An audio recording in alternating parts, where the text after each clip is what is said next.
So here's a box of GCM70 meant for EV applications. So let's open it up and see what it has in it. Some documents, pinout. Okay, so that's an connector kit and some extra pins. So let's take this out. See what this has. Right, so we have so this is GCM70-1559. It says Gannet certified lab ECU. This is meant for small IC engine vehicles or for most EV applications.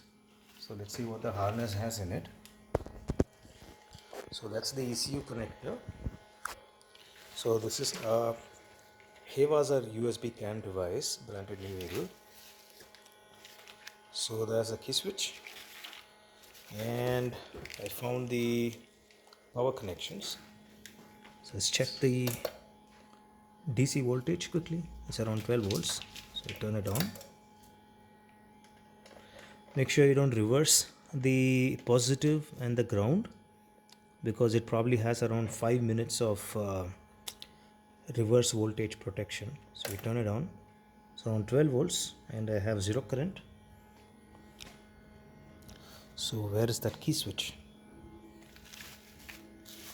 So that's a potentiometer.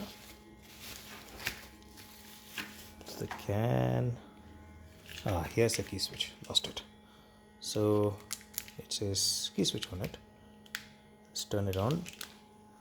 Yep, I'm drawing current and you're ready to go.